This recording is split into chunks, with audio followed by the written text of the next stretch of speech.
Hello again. Another in the series on the history and design of edge weapons. And we come to a weapon which is one of the most famous in history.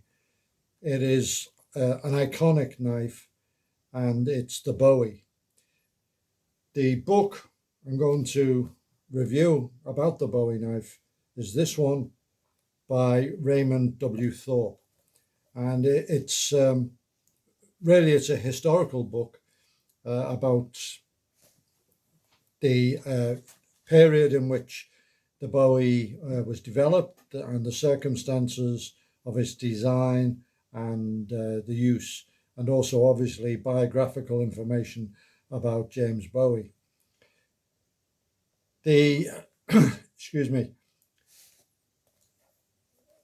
There's a section right at the beginning which I've actually used on knife defense course introductions to discuss the kind of knife culture that existed during the period of the development of the Bowie. This was an altercation in the assembly of the state of Alabama. And there was Mr. Wilson and Major Anthony. And basically, one objected to something the other had said, which, when you read it, was quite mild, but he regarded as an insult. And to cut a long story short, in the words of the time in newspapers, coattails flew.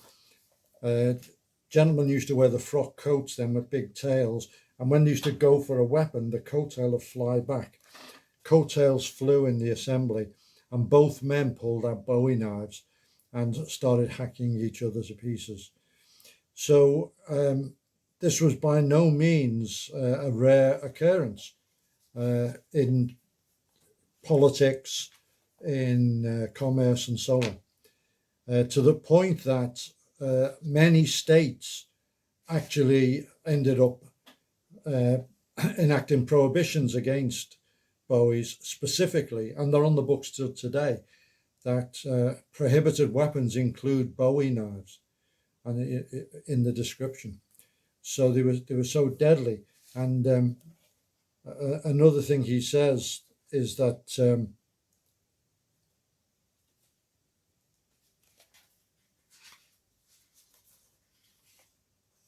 I'll just find it.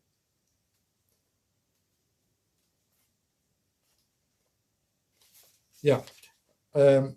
Bowies were drinking blood from New Orleans to Dubuque and from Savannah to the Brazos. Because of the Bowie, Mississippi steamers were transformed into floating morgues, towns depopulated, whole families wiped out overnight. By competent woodsman and frontier killer, the Bowie was quickly recognized as a weapon of most certain effect.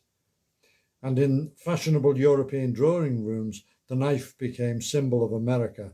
America understood as an uncivilized wilderness, peopled only by the most bloodthirsty assassins. So hyperbole, but you get the point. No pun intended.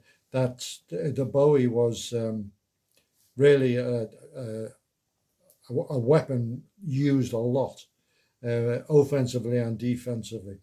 And the rise of the Bowie came about because before that, gentlemen carried swords from the European tradition. But as places got more crowded and cities were developed, people living close together, and the then modern life, swords became a little bit ungainly.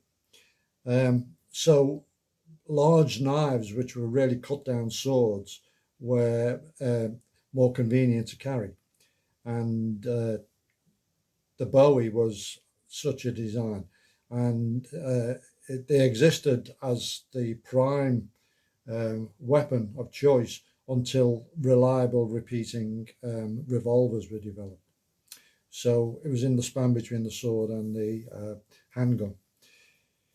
The book goes into the life of James Bowie, Colonel Bowie, who died at the Alamo. It goes into James Black, the blacksmith, who actually made the Bowie, and it goes into the fights, the Vidalia sandbar and things like this, which Bowie was involved in. Now,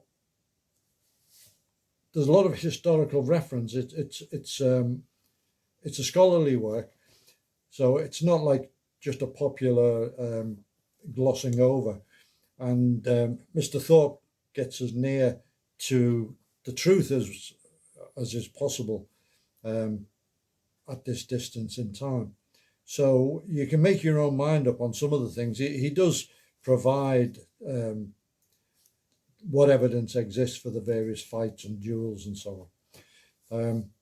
That's another interesting thing is the idea of the duel, because gentlemen, and in the southern states, particularly Louisiana, which was originally settled by the French, they imported a lot of the European ideas of honor and the code of the gentleman. And this included being very easily offended, much the same as the current situation is, where people are just going around looking for offence all the time.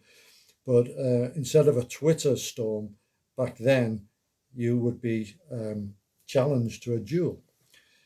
And spontaneous self-defense is one thing. Fighting in a battle is another. Operating as a police officer and going to trouble is another. But taking part in a duel where somebody says, next Tuesday, I want you to go to this field and you're going to have a big knife and you're going to fight somebody under certain rules until one can't continue, that's a completely different thing. And the mindset needed for that is different. And for this reason, schools of knife fighting evolved, and they were very, very popular. Sword fighting had been immensely popular for that reason, because of the duels. The French school, the Italian school, and the English school, George Silver and so on. Excuse me. But that translated over into the Bowie. If you wanted to survive society, you had to know how to fight with a knife. And, people were challenged for trivial things. There was one gent who had a new fiance, or a lady that was going to become his fiance, and they went to a ball, and he wouldn't allow anyone to dance with her, and he was challenged to 3 duels as a result of that. So it was a terrible time to be alive as a gent. So the design of the Bowie, what makes it different from other knives, the design elements are, firstly, it's big. It's a short sword. Now, you can take the Bowie elements and put them in a shorter, more compact knife. I've got one, my presentation SOG Bowie conforms to that. It's not as big as a proper Bowie knife. But the original should be big, approximately 12-inch blade minimum. It has the false edge, which enables you to do back cuts. The point is a very specific design. Now, I will be talking about that in another book that I'll be reviewing, so I won't go into it too much here. The geometry of the point of the Bowie is inspirational. Whoever came up with it, whether it was Bowie himself, James Black, or whoever, was a genius when it comes to the geometry of stabbing people. Then some of the Bowies had a Spanish notch, which it's supposed was to assist in trapping the opponent's blade. And some had a fillet of brass on the back. And I first heard about this in the Modesty Blaze books, where Willie Garvin had his knives, which weren't the size of Bowie knives because he used to throw them as well as fight in hand. And he said it had a brass fillet on the back, and he explains the Bowie principle.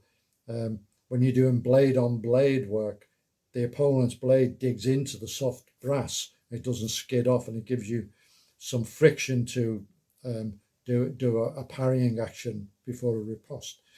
And I think that's really the time I became interested in the design of knives and knife history, reading that. So really good book on the subject. There are others, but this one, if you're interested in the history and the accurate retelling of the story of Bowie, I do like the legends and stuff in the movies and so on. How accurate they are, I don't know, but they certainly tell a tale, just like the gunslingers of the Wild West do have a basis in fact. But very detailed book about, as I say, an absolutely iconic edged weapon.